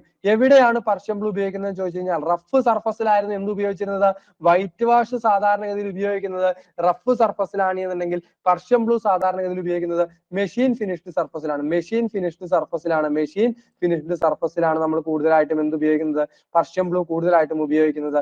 മെഷീൻ ഫിനിഷ്ഡ് സർഫസിലാണ് പർഷ്യൻ ബ്ലൂ കൂടുതലായിട്ടും ഉപയോഗിക്കുന്നത്. ഓക്കെ, അങ്ങനെയാണെങ്കിൽ മറ്റൊരു മാർക്കിംഗ് മീഡിയം ഏതാണ്? മറ്റൊരു മാർക്കിംഗ് മീഡിയം അതായത് ചിത്രത്തിൽ കാണുന്ന കോപ്പർ സൾഫേറ്റ് എന്ന് പറയും. അതായത് നാലാമത്തെ മാർക്കിംഗ് മീഡിയം. നമ്മൾ റഫ് സർഫസിൽ ഉപയോഗിക്കുന്ന ചോക്ക് പൗഡർ അല്ലെങ്കിൽ വൈറ്റ് വാഷിനെ കുറിച്ച് പഠിച്ചു. പെട്ടെന്ന് ഉണങ്ങുന്ന വ്യത്യസ്തമായിട്ടുള്ള കളറിൽ അവൈലബിൾ ആകുന്ന സെല്ലുലോസ് ലാക്കറിനെ കുറിച്ച് പഠിച്ചു. അവസാനമായിട്ട് മെഷീൻ ഫിനിഷ്ഡ് സർഫസുകളിലൊക്കെ ഉപയോഗിക്കുന്ന പർഷ്യൻ ബ്ലൂവിനെ കുറിച്ച് നമ്മൾ പഠിച്ചു. നാലാമതായിട്ട് നമ്മൾ നോക്കുന്ന മാർക്കിംഗ് മീഡിയം ഏതാണ്? കോപ്പർ സൾഫേറ്റ് എന്നറിയപ്പെടുന്ന ഒരു മാർക്കിംഗ് മീഡിയം. എന്താണ് കോപ്പർ സൾഫേറ്റിന്റെ പ്രത്യേകത എന്ന് ചോദിച്ചു കഴിഞ്ഞാൽ കോപ്പർ സൾഫേറ്റ് ഇതായി ചിത്രത്തിൽ കാണുന്ന പോലെ നീല കളറിൽ തന്നെയാണ് ഉണ്ടാവുക. ഇതിന് മലയാളത്തിൽ തുരിശ് എന്നൊക്കെ പറയാറുണ്ട്, കേട്ടിട്ടുണ്ടോ? തുരിശ് എന്നൊക്കെ പറയും, തുരിശ് എന്നൊക്കെ കോപ്പർ സൾഫേറ്റ് നമ്മൾ പറയാറുണ്ട്. ഒരു കീടനാശിനി ആയിട്ടൊക്കെ ഉപയോഗിക്കാറുണ്ട്. അതുകൊണ്ട് തന്നെ അതൊരു പോയിസണസ് ആയിട്ടുള്ള മാർക്കിംഗ് മീഡിയ ആണ്, പോയിസണസ് ആയിട്ടുള്ള മാർക്കിംഗ് മീഡിയ. ഇത് നമുക്ക് വെള്ളത്തിലൊക്കെ കലക്കിയിട്ട് വർക്ക് പീസിന്റെ മുകളിൽ വെച്ചിട്ട് വേണമെങ്കിൽ തേച്ച് കഴിഞ്ഞാൽ നല്ലൊരു നീല കളറൊക്കെ വർക്ക് പീസിന്റെ മുകളിൽ കിട്ടും. മാർക്ക് ചെയ്യുന്ന ലൈനുകൾ നല്ല ക്ലിയർ ആയിട്ട് കാണുകയൊക്കെ ചെയ്യും. പക്ഷെ ഇതിന്റെ പ്രശ്നം എന്ന് പറഞ്ഞാൽ പോയിസണസ് ആയിട്ടുള്ള വിഷാംശമുള്ള മാർക്കിംഗ് മീഡിയം ആണ് ഏത്? Copper sulphate. എന്നിരുന്നാൽ പോലും മെഷീൻ ഫിനിഷ്ഡ് സർഫസുകളിലൊക്കെ ഉപയോഗിക്കുകയാണ്. അപ്പൊ മെഷീൻ ഫിനിഷ്ഡ് സർഫസിൽ ഏതൊക്കെ മാർക്കിംഗ് മീഡിയം ആണ് ഉപയോഗിക്കുക എന്ന് ചോദിച്ചു കഴിഞ്ഞാൽ പർഷ്യൻ ബ്ലൂവും കോപ്പർ സൾഫേറ്റും മെഷീൻ ഫിനിഷ്ഡ് സർഫസിലാണ് ഉപയോഗിക്കുക. സെല്ലുലോസ് ലാക്കർ കൊമേഴ്ഷ്യലി അവൈലബിൾ ആവുന്നു, ഡിഫറെന്റ് കളേഴ്സിൽ പെട്ടെന്ന് ഉണങ്ങുന്നു എന്ന് മനസ്സിലാക്കുക. വൈറ്റ് വാഷ് റഫ് സർഫസിലാണ് ഉപയോഗിക്കുക എന്നും മനസ്സിലാക്കി വെക്കുക. അപ്പൊ ഇത്രയുമാണ് നമ്മൾ എന്ത് പഠിക്കാനുള്ളത്? മാർക്കിംഗ് മീഡിയയുമായി ബന്ധപ്പെട്ട് പഠിക്കാം. ഇന്ന് നമ്മൾ പ്രധാനമായിട്ടും സ്ക്രൈബർ പഠിച്ചു, ഹൈ കാർബൺ സ്റ്റീൽ കൊണ്ട് നിർമ്മിക്കുന്ന സ്ക്രൈബറിനെ കുറിച്ച് പഠിച്ചു. അതേപോലെ തന്നെ പിന്നീട് നമ്മൾ ഏറ്റവും ഡീറ്റെയിൽ ആയിട്ട് പഠിച്ചത് white wash rough surface, cellulose lacquer പെട്ടെന്ന് ഉണങ്ങുന്നു, കൊമേഴ്ഷ്യലി അവൈലബിൾ ആവുന്നു, വ്യത്യസ്ത കളറിൽ അവൈലബിൾ ആണ്, പർഷ്യൻ ബ്ലൂ കൂടുതൽ സമയം എടുക്കും ഉണങ്ങാൻ, പക്ഷെ മെഷീൻ ഫിനിഷ്ഡ് ആയിട്ടുള്ള ഫയൽഡ് ആയിട്ടുള്ള സർഫസുകൾ ഉപയോഗിക്കാം. കോപ്പർ സൾഫേറ്റ് ആണെങ്കിലും മെഷീൻ ഫിനിഷ്ഡ് ആയിട്ടുള്ള ഫയൽഡ് ആയിട്ടുള്ള സർഫസുകൾ ഉപയോഗിക്കാം, പക്ഷെ പോയിസണസ് ആയിട്ടുള്ള മാർക്കിംഗ് മീഡിയ ആണ് എന്ന് മനസ്സിലാക്കി വെക്കാം. അപ്പൊ സ്ക്രൈബറും പഠിച്ചു, മാർക്കിംഗ് മീഡിയനെ കുറിച്ചും പഠിച്ചു. അങ്ങനെയാണെങ്കിൽ നമുക്ക് ഇനി നോക്കാനുള്ളത് എന്താണ്? പഞ്ചിനെ കുറിച്ചാണ് അല്ലെ. പഞ്ച് എന്ന് പറഞ്ഞാൽ എല്ലാവർക്കും അറിയാം, ചിത്രത്തിൽ കാണുന്ന ഒരു ടൂളാണ് എന്ത്? പഞ്ച് എന്ന് പറയുന്ന ഒരു ടൂള്. അപ്പൊ ഓൾറെഡി നമ്മൾ വർക്ക് പീസിന്റെ മുകളിൽ ലൈനുകളും കാര്യങ്ങളൊക്കെ കൊടുത്തിട്ടുണ്ടാവും. ഓൾറെഡി നമ്മൾ വർക്ക് പീസിന്റെ മുകളിൽ ലൈനുകളും കാര്യങ്ങളൊക്കെ കൊടുത്തിട്ടുണ്ട്. ഈ ലൈനുകൾക്ക് മുകളിൽ നമ്മൾ എന്ത് ചെയ്യുന്നു? ആ ലൈനുകൾ കൃത്യമായിട്ട് ഒന്നുകിലും നമ്മൾ സ്ക്രൈബർ ഉപയോഗിച്ച്, ഞാൻ അപ്പോൾ വരയ്ക്കുന്നുണ്ട്, സ്ക്രൈബർ ഉപയോഗിച്ച് ഒരു ലൈൻ ഇട്ടു. ഈ ലൈനുകൾ കുറച്ചും കൂടി വിസിബിൾ ആയി കാണാൻ വേണ്ടിയിട്ട് നമ്മൾ പഞ്ച് വെച്ചിട്ട് ഇങ്ങനെ എന്ത് ചെയ്യുന്നു? ഡോട്ടുകൾ ഇട്ട് പോകും അല്ലെ. പഞ്ച് വെച്ചിട്ട് ഇങ്ങനെ ഡോട്ടുകൾ, ഈ ചിത്രത്തിൽ കാണുന്ന പോലെ പഞ്ച് വെച്ചിട്ട് നമ്മൾ ഇങ്ങനെ ഡോട്ടുകൾ ആ വർക്ക് പീസിന്റെ മുകളിൽ, ആ ലൈനിന്റെ മുകളിൽ ഇട്ട് പോകും. അപ്പൊ നമ്മൾ മാർക്ക് ചെയ്ത ലൈനുകൾ കുറച്ചും കൂടി ക്ലിയർ ആയിട്ട് നമുക്ക് കാണുവാൻ സാധിക്കും. പഞ്ചുകൾ സാധാരണഗതിയിൽ മാർക്കിംഗ് ടൂൾ ആയിട്ട് തന്നെയാണ് പറയാറുള്ളത്. ആദ്യമായിട്ട് നമുക്ക് പഠിക്കാനുള്ള പഞ്ച് ഏതാണ്? ആദ്യമായിട്ട് നമുക്ക് പഠിക്കാനുള്ള പഞ്ച് പ്രിക് പഞ്ചാണ്. അതായത് ചിത്രത്തിൽ കാണുന്നതാണ് ഒരു പ്രിക് പഞ്ച് എന്ന് പറയുന്ന പഞ്ച്. പഞ്ചുകളെ നമ്മൾ ഈ പോയിന്റ് ആംഗിൾ വെച്ചിട്ടാണ് എന്ത് ചെയ്യാറുള്ളത്? പ്രധാനമായിട്ടും ക്ലാസിഫൈ ചെയ്യാറുള്ളത്. പോയിന്റ് ആംഗിളും ഉപയോഗമൊക്കെ വെച്ചിട്ടാണ് നമ്മൾ പഞ്ചുകളെ പ്രധാനമായിട്ടും എന്ത് ചെയ്യാറുള്ളത്? ക്ലാസിഫൈ ചെയ്യാറുള്ളത്. പഞ്ചിന്റെ point angle 30 degree point angle ഉള്ള 30 ഡിഗ്രി പോയിന്റ് ആംഗിൾ ഉള്ള ഒരു പഞ്ചിന് പറയുന്ന പേര്, 30 ഡിഗ്രി പോയിന്റ് ആംഗിൾ ഉള്ള പഞ്ചിന് പറയുന്ന പേരാണ് പ്രിക് പഞ്ച്. പ്രിക് പഞ്ചിന്റെ പ്രത്യേകത എന്ന് പറഞ്ഞാൽ എത്ര ഡിഗ്രിയാണ് പോയിന്റ് ആംഗിൾ വരുന്നത്? 30 ഡിഗ്രിയാണ് പോയിന്റ് ആംഗിൾ വരുന്നത്. അതേപോലെ തന്നെ 60 ഡിഗ്രി ആംഗിൾ ഉള്ള പഞ്ച് ഉണ്ട്. ചില ബുക്കുകളിൽ അത് എന്ത് പറയാറുണ്ട്? നമ്മളുടെ ചില ബുക്കുകളിൽ അതിന് നമ്മൾ എന്ത് പറയും? PDC എന്ന് പറയും. പ്രിക്ക് 30 ആണെങ്കിൽ dot punch 60 degree, dot punch എന്ന് പറയാം, ഡോട്ട് പഞ്ച് എന്നാണ് പറയാം. 60 ഡിഗ്രി പോയിന്റ് ആംഗിൾ ഉള്ള പഞ്ചിനെ ഡോട്ട് പഞ്ച് എന്നാണ് പറയാ. 90 ഡിഗ്രി പോയിന്റ് ആംഗിൾ ഉള്ള പഞ്ചിനെ സെൻട്രൽ പഞ്ച് എന്നുമാണ് പറയാറുള്ളത്. ഇതിന് ഓരോന്നിനും ഓരോ ഉപയോഗമുണ്ട്. പക്ഷെ ഈ 30, 60 ഒന്നിച്ചാണ് നമ്മൾ ITA ബുക്കുകളിലൊക്കെ പ്രിക് പഞ്ചിന്റെ പോയിന്റ് ആംഗിൾ 30 ഡിഗ്രി എന്ന് പറഞ്ഞാലും ശരിയാണ്, 60 ഡിഗ്രി എന്ന് പറഞ്ഞാലും ശരിയാണ്. ഇവിടെ ഈ ഡോട്ട് പഞ്ച് എന്നുള്ള പേര് നമ്മൾ ITA ബുക്കിൽ നമ്മൾ അങ്ങനെ പറഞ്ഞ് കേൾക്കാറില്ല. അപ്പൊ പ്രിക് പഞ്ചിന്റെ ആംഗിൾ എത്രയാണെന്ന് വെച്ചാൽ 30 ഡിഗ്രി പോയിന്റ് ആംഗിൾ ഉള്ള പഞ്ചും പ്രിക് പഞ്ചാണ്, 60 ഡിഗ്രി പോയിന്റ് ആംഗിൾ ഉള്ള പഞ്ചും എന്താണ്? പ്രിക് പഞ്ചാണ് എന്ന് മനസ്സിലാക്കി വെക്കുക. എന്തിനു വേണ്ടിയിട്ടാണെന്ന് ചോദിച്ചു കഴിഞ്ഞാൽ പ്രിക് പഞ്ചിന്റെ ഉപയോഗം, എല്ലാ ടൂള് പഠിക്കുമ്പോഴും അതിന്റെ ഉപയോഗം നിങ്ങൾ തീർച്ചയായിട്ടും അതിന്റെ കൂടെ തന്നെ പഠിക്കേണ്ടിയിരിക്കുന്നു. എല്ലാ ടൂള് പഠിക്കുമ്പോഴും നിർബന്ധമായിട്ടും അതിന്റെ ഉപയോഗം കൂടി നിങ്ങൾ അതിന്റെ കൂടെ തന്നെ പഠിക്കേണ്ടിയിരിക്കുന്നു. വിറ്റ്നസ് മാർക്കിംഗ് എന്ന് അറിയാം. വിറ്റ്നസ് മാർക്കിംഗ് എന്ന് പറഞ്ഞാൽ നമ്മളൊരു ലൈൻ ഇട്ടു കേട്ടോ, നമ്മളൊരു ലൈൻ ഇട്ടു. ഈ ലൈനിന്റെ മുകളിൽ നമ്മൾ ഇങ്ങനെ ഡോട്ട് മാർക്കിങ്ങുകൾ ചെയ്യാം. ഈ ലൈനിന്റെ മുകളിൽ നമ്മൾ ഈ ചിത്രത്തിൽ കാണുന്ന പോലെ ഇങ്ങനെ ഡോട്ട് മാർക്കുകൾ ചെയ്യാം. ഈ ലൈനിന്റെ മുകളിൽ ഇതേപോലെ ഈ ചിത്രത്തിൽ കാണുന്ന പോലെ ഡോട്ട് മാർക്കുകൾ ചെയ്യാം. ഈ ലൈനിന്റെ മുകളിൽ ഈ ഡോട്ട് മാർക്കുകൾ ചെയ്യുന്നതിനെയാണ് നമ്മൾ എന്ത് പറയുന്നത്? വിറ്റ്നസ് മാർക്കിംഗ് എന്ന് പറയുന്നത്. അപ്പൊ ഓൾറെഡി ഒരു ലൈൻ വരച്ചു, ആ ലൈനിന്റെ മുകളിൽ ഇങ്ങനെ ഡോട്ടുകൾ ഇടുന്നതിനെയാണ് വിറ്റ്നസ് മാർക്കിംഗ് എന്ന് പറയുന്നത്. അപ്പൊ വിറ്റ്നസ് മാർക്കിങ്ങിന് ഉപയോഗിക്കുന്ന പഞ്ചാണ് 30 ഡിഗ്രി അല്ലെങ്കിൽ 60 ഡിഗ്രി ആംഗിൾ ഉള്ള പ്രിക് പഞ്ച് എന്ന് മനസ്സിലാക്കി വെക്കുക. ഓക്കെ, അപ്പൊ പ്രിക് പഞ്ചിന്റെ ആംഗിൾ എത്രയാണെന്ന് ചോദിച്ചു കഴിഞ്ഞാൽ 30 ഡിഗ്രിയും ഉത്തരമാണ്, 60 ഡിഗ്രിയും ഉത്തരമാണ്. 30യും 60യും തരികയാണെങ്കിൽ നിങ്ങൾ എന്ത് ചെയ്യുക? 30 ഡിഗ്രി ഉത്തരമായി എടുക്കുക. ഓക്കെ, അങ്ങനെയാണെങ്കിൽ അടുത്തൊരു പഞ്ച് ഏതാണ്? സെൻട്രൽ പഞ്ചാണ്. അടുത്തൊരു പഞ്ച് ഏതാണ്? സെൻട്രൽ പഞ്ചാണ് അല്ലെ. നമ്മൾ പഠിക്കുന്ന മറ്റൊരു പഞ്ച് ഏതാണ്? സെൻട്രൽ പഞ്ച് എന്ന് പറയുന്നത് ചിത്രത്തിൽ കാണുന്ന ഒരു പഞ്ചാണ്. സെൻട്രൽ പഞ്ചിന്റെ പ്രത്യേകത എന്ന് പറയുന്നത് വളരെ കൃത്യമാണ്. സെൻട്രൽ പഞ്ചിന്റെ പ്രത്യേകത പോയിന്റ് ആംഗിൾ എത്ര ഡിഗ്രിയാണ്? 90 ഡിഗ്രിയാണ്. പോയിന്റ് ആംഗിൾ എത്ര ഡിഗ്രിയാണ് വരുന്നത്? 90 ഡിഗ്രിയാണ് സെൻട്രൽ പഞ്ചുകൾക്ക് വരുന്നത്. എന്തിനു വേണ്ടിയിട്ടാണ് ഉപയോഗിക്കുന്നത് ചോദിച്ചാൽ they are used to make deeper witness marking. Deeper witness marking എന്ന് പറഞ്ഞാൽ ഓൾറെഡി നമ്മളൊരു ലൈൻ ഇട്ടിട്ടുണ്ടാവും. ആ ലൈനിന്റെ മുകളിൽ കുറച്ച് ആഴമേറിയ വിറ്റ്നസ് മാർക്കിംഗ്. ഓൾറെഡി വെറുതെ ഒരു ഇങ്ങനെ കുത്തിട്ട് പോകാനാണ് എന്നുണ്ടെങ്കിൽ അവിടെ എന്ത് മതി? നമ്മളുടെ പ്രിക് പഞ്ച് മതി. പക്ഷെ ഡീപ്പർ വിറ്റ്നസ് വിറ്റ്നസ് മാർക്കിങ്ങിന് വേണ്ടി ഉപയോഗിക്കുന്ന പഞ്ച് സെൻട്രൽ പഞ്ചാണ് എന്ന് മനസ്സിലാക്കി വെക്കുക. അതേപോലെ തന്നെ എന്താ പറയാ, ഓൾറെഡി നമ്മളൊരു ഡ്രിൽ ചെയ്യണം. അപ്പൊ ഒരു ലൈൻ അങ്ങനെ 2 ലൈനുകൾ മാർക്ക് ചെയ്തു, എന്നിട്ട് കറക്റ്റ് ഈ ഒരു പോയിന്റ് നമുക്ക് എന്ത് ചെയ്യണം, ഡ്രിൽ ചെയ്യണമെന്നുണ്ടെങ്കിൽ നമ്മൾ ആദ്യം ആ ഡ്രിൽ ചെയ്യുന്നതിന് മുമ്പ് കറക്റ്റ് ആ പോയിന്റിൽ ഈ സെൻട്രൽ പഞ്ച് വെച്ചിട്ട് ഒരൊറ്റ അടി അങ്ങോട്ട് കൊടുക്കും. സെൻട്രൽ പഞ്ച് വെച്ചിട്ട് ഒരൊറ്റ അടി അങ്ങോട്ട് കൊടുക്കും. അപ്പോഴുള്ള ഗുണം എന്ന് പറഞ്ഞാൽ നമ്മൾ ആ ഡ്രിൽ ബിറ്റ് കൃത്യമായിട്ട് അവിടെ സീറ്റിംഗ് ആയിട്ടിരിക്കുകയും ഡ്രില്ലിങ് നമുക്ക് എളുപ്പത്തിൽ സ്റ്റാർട്ട് ചെയ്യാനും സാധിക്കും. അപ്പോൾ ഡ്രില്ലിങ്ങിന് മുമ്പ് ആ പോയിന്റ് കൃത്യമായി മാർക്ക് ചെയ്യാൻ വേണ്ടിയിട്ട് ഏത് പഞ്ചാണ് ഉപയോഗിക്കുക, സെൻട്രൽ പഞ്ചാണ് ഉപയോഗിക്കുക. ഡീപ്പർ വിറ്റ്നസ് മാർക്കിങ്ങിന് വേണ്ടി ഏത് പഞ്ചാണ് ഉപയോഗിക്കുക, സെൻട്രൽ പഞ്ചാണ് ഉപയോഗിക്കുക. വിറ്റ്നസ് മാർക്കിങ്ങിന് വേണ്ടി മാത്രമായിട്ടാണെങ്കിൽ ഏത് പഞ്ചാണ് ഉപയോഗിക്കുക, 30 ഡിഗ്രി അല്ലെങ്കിൽ 60 ഡിഗ്രി പോയിന്റ് ആംഗിളുള്ള പ്രിക് പഞ്ചാണ് ഉപയോഗിക്കുക. സെൻട്രൽ പഞ്ചിന്റെ ആംഗിൾ ചോദിച്ചാൽ എത്രയാണ്, 90 ഡിഗ്രി ആണ് എന്നും മനസ്സിലാക്കി വെക്കുക. അടുത്തൊരു പഞ്ചാണ് പിൻ പഞ്ച് എന്ന് പറയും. അടുത്തൊരു പഞ്ചാണ് പിൻ പഞ്ച്. പിൻ പഞ്ച് എന്ന് പറഞ്ഞാൽ ചിത്രത്തിൽ കാണുന്ന പോലുള്ള ഒരു പഞ്ചാണ് എന്ത്, പിൻ പഞ്ച് എന്നറിയപ്പെടുന്ന പഞ്ച്. ഈ പഞ്ചിന്റെ പ്രത്യേകത നമ്മളൊരു പിന്ന് ഈ ചിത്രത്തിൽ കാണുന്ന പോലെ ഒരു പിന്ന് ഇവിടെ ഇങ്ങനെ സീറ്റിംഗ് ആയി കിടക്കുന്നുണ്ടെന്ന് വിചാരിക്കുക. ഈ ചിത്രത്തിൽ കാണുന്ന പോലെ ഒരു പിന്ന് ഇവിടെ ഇങ്ങനെ സീറ്റിംഗ് ആയി കിടക്കുന്നുണ്ടെന്ന് കരുതുക. ഈ പിന്ന് വെച്ചിട്ട് ഒരൊറ്റ അടി അങ്ങോട്ട് കൊടുക്കുക. ഈ പിന്ന് വെച്ചിട്ട് ഈ പിൻ പഞ്ച് വെച്ചിട്ട് ഒരൊറ്റ അടി അങ്ങോട്ട് കൊടുത്താൽ ഈ പിന്നിനെ നമുക്ക് എന്ത് ചെയ്യാൻ പറ്റും, ഊരിയെടുക്കുവാൻ സാധിക്കും. അപ്പോൾ നമുക്ക് പിന്നുകൾ, അതായത് ഒരു ഹോളിനകത്ത് ഒരു പിന്ന് ഇരിക്കുന്നുണ്ടെന്ന് കരുതുക. അപ്പൊ ഈ ചിത്രത്തിൽ അത് വളരെ കൃത്യമാണ്. ഈ ചിത്രത്തിൽ അത് വളരെ കൃത്യമാണ്. ഒരു ഹോളിനകത്തൊരു പിന്ന് ഇരിക്കുന്നുണ്ടെന്ന് കരുതുക. ഒരു ഹോളിനകത്തൊരു പിന്ന് ഇരിക്കുന്നുണ്ടെന്ന് കരുതുക. ആ പിന്നിനെ നമുക്ക് എന്ത് ചെയ്യണം, പുറത്തേക്ക് എടുക്കണം. ഈ ഒരു എന്താ പറയുക, ഈ ഒരു ഹോളിനകത്ത് ആ പിന്നിനെ നമുക്ക് എന്ത് ചെയ്യണം, ഊരി പുറത്തേക്ക് എടുക്കണം. ആ പിന്നിനെ നമുക്ക് ഊരിയിട്ട് പുറത്തേക്ക് എടുക്കണം എന്നുണ്ടെങ്കിൽ അവിടെ നമ്മൾ ഉപയോഗിക്കുന്ന പഞ്ചാണ് pin punch. Pin punches are used to drive locating or locking pins. അതായത് ഒരു ലോക്ക് ചെയ്യാനൊക്കെ വേണ്ടിയിട്ട് പല മെഷീൻസിനുള്ളിലും ലോക്കിങ്ങിന് വേണ്ടിയിട്ടൊക്കെ ആയിരിക്കും ഇത്തരത്തിലുള്ള പിന്നുകളൊക്കെ കൊടുത്തിട്ടുണ്ട്. അപ്പൊ അത്തരത്തിലുള്ള പിന്നുകളെ എന്ത് ചെയ്യണം, ഡ്രൈവ് ചെയ്യുക. പിന്നുകളെ പുറത്തേക്ക് ഊരിയെടുക്കാനും പിന്നുകളെ കൃത്യമായിട്ട് ഇൻസേർട്ട് ചെയ്യാനൊക്കെ വേണ്ടിയിട്ടാണ് ഈ പിൻ പഞ്ചുകൾ ഉപയോഗിക്കുന്നത്. അത് ചോദിക്കില്ല, ആര് പിന്നുകളെ ഡ്രൈവ് ചെയ്യാൻ വേണ്ടി ഉപയോഗിക്കുന്ന പഞ്ച് ഏതാണെന്ന് ചോദിച്ചാൽ പിൻ പഞ്ച് എന്ന് എല്ലാവരും എഴുതും. പക്ഷെ ഇത് പഠിക്കണം, പിൻ പഞ്ചുകൾ എത്ര സെറ്റ് ആയിട്ടാണ് അവൈലബിൾ ആവുന്നത്. Pin punches are available in a set of 5 pins. Pin പഞ്ചുകൾ ഒരു സെറ്റ് ആയിട്ടാണ് കിട്ടുക, 5 പിന്നുകളുടെ സെറ്റ് ആയിട്ടാണ് കിട്ടുക. ഡയ 3, 4, 5, 6, 8 mm. അതായത് ഇതിൽ എന്ന് പറയുന്നത് പിൻ പഞ്ചുകൾ സാധാരണ ഇതിൽ 5 പിന്ന് പഞ്ചുകൾ ഒരൊറ്റ സെറ്റ് ആയിട്ടാണ് നമുക്ക് മാർക്കറ്റിൽ അവൈലബിൾ ആവുന്നത്. പഠിക്കണേ, പിൻ പഞ്ചുകൾ 5 സെറ്റ് ഓഫ് പിൻ ആയിട്ടാണ് അവൈലബിൾ ആവുന്നത്. ആ സെറ്റിൽ 3 mm ഡയമീറ്ററുള്ള പിൻ ഉണ്ടാവും, 4 mm ഡയമീറ്ററുള്ള പിൻ പഞ്ച് ഉണ്ടാവും, 5 mm ഡയമീറ്ററുള്ള പിൻ പഞ്ച് ഉണ്ടാവും, 6 mm ഡയമീറ്ററുള്ള പിൻ പഞ്ചും 8 mm ഡയമീറ്ററുള്ള പിൻ പഞ്ചും ആ ഒരു സെറ്റിൽ ഉണ്ടാകും എന്ന് മനസ്സിലാക്കി വയ്ക്കുക. പിൻ പഞ്ചുകളുടെ ലെങ്ത് സാധാരണഗതിയിൽ ഒരു 150 mm വരെയൊക്കെയാണ് കൊടുത്ത് കാണാറുള്ളത്. പിൻ പഞ്ചുകളുടെ സ്റ്റാൻഡേർഡ് ലെങ്ത് എത്രയാണെന്ന് ചോദിച്ചു കഴിഞ്ഞാൽ 150 mm ആണ് എന്നും പിൻ പഞ്ചുകളുടെ സെറ്റിൽ എത്ര പിൻ ഉണ്ടാവും, 5 പിന്നുകൾ ഉണ്ടായിരിക്കും. അത് 3, 4, 5, 6, 8 mm എന്നുള്ള രീതിയിലായിരിക്കും ഡയമീറ്ററും കൊടുത്തിട്ടുണ്ടാവുക എന്ന് മനസ്സിലാക്കി വെക്കുക. സോളിഡ് പഞ്ചും ഹോളോ പഞ്ചും ഒന്നുമില്ല, വളരെ കൃത്യമാണ്. നമ്മുടെ സാധാ പേപ്പർ ഹോൾ ഇടുന്ന അതേ പഞ്ച്, പേപ്പറിന്റെ മുകളിലോ അല്ലെങ്കിൽ ചെറിയ ഷീറ്റുകളുടെ മുകളിൽ, ലെതർ വർക്കുകളുടെ മുകളിലൊക്കെ നമുക്ക് ഹോൾ ഇടണം എന്നുണ്ടെങ്കിൽ ഈ പഞ്ച് വെച്ച് ഒറ്റ അടി അങ്ങോട്ട് കൊടുക്കും. ഈ ചിത്രത്തിൽ കാണുന്ന പോലെയുള്ള പഞ്ച് വെച്ചിട്ട് ഒരൊറ്റ അടി അങ്ങോട്ട് കൊടുക്കുന്ന സമയത്ത്, ഈ ചിത്രത്തിൽ കാണുന്ന പോലെയുള്ള പഞ്ച് വെച്ച് ഒരൊറ്റ അടി കൊടുക്കുന്ന സമയത്ത് നമുക്ക് പേപ്പറിലോ ഷീറ്റിലോ റബ്ബറിലോ ഒക്കെ എന്ത് ചെയ്യാൻ പറ്റും, ഹോളുകൾ നിർമ്മിക്കാൻ സാധിക്കും. ചെറിയ തിക്നെസ് കുറഞ്ഞ മെറ്റൽ ഷീറ്റുകളാണെങ്കിൽ അതിനും ഹോൾ നിർമ്മിക്കാൻ വേണ്ടി സോളിഡ് പഞ്ചും ഹോളോ പഞ്ചും സഹായിക്കാറുണ്ട്. മറ്റൊരു പഞ്ച് എന്ന് പറഞ്ഞാൽ ലെറ്റർ ആൻഡ് നമ്പർ പഞ്ചാണ്. ലെറ്റർ പഞ്ചുകളുണ്ട്, നമ്പർ പഞ്ചുകളുണ്ട്. കൃത്യമാണ്, ലെറ്റർ അല്ലെങ്കിൽ നമ്പർ പഞ്ച് ചെയ്യണം. ചില വർക്ക് പീസിന്റെ മുകളിലൊക്കെ നമുക്ക് എന്ത് ചെയ്യേണ്ടി വരും, നമുക്ക് ചില ലെറ്റേഴ്സ് നമുക്ക് അവിടെ എന്ത് ചെയ്യേണ്ടി വരും, പഞ്ച് ചെയ്ത് കൊടുക്കേണ്ടി വരും. അല്ലെങ്കിൽ ചില നമ്പേഴ്സ് നമുക്ക് അവിടെ എന്ത് ചെയ്യേണ്ടി വരും, പഞ്ച് ചെയ്ത് കൊടുക്കേണ്ടി വരും. അപ്പൊ അതിനുവേണ്ടി ഉപയോഗിക്കുന്ന പഞ്ചാണ് ലെറ്റർ അല്ലെങ്കിൽ നമ്പർ പഞ്ചുകൾ. ഇത് ലെറ്റർ പഞ്ച്, ഇത് നമ്പർ പഞ്ച്, രണ്ടും ഉണ്ട്. ലെറ്റർ പഞ്ചും ഉണ്ട്, നമ്പർ പഞ്ചും മാർക്കറ്റിൽ അവൈലബിൾ ആണ്. ഓക്കെ, അത്രയുമാണ് പഞ്ചിനെ കുറിച്ച് പഠിക്കാനുള്ളത്. അപ്പൊ പഞ്ചും സാധാരണ ഹൈ കാർബൺ സ്റ്റീൽ കൊണ്ടൊക്കെ തന്നെയാണ് പഞ്ചുകളും നിർമ്മിച്ച് കാണുന്നത് എന്ന് മനസ്സിലാക്കി വെക്കുക.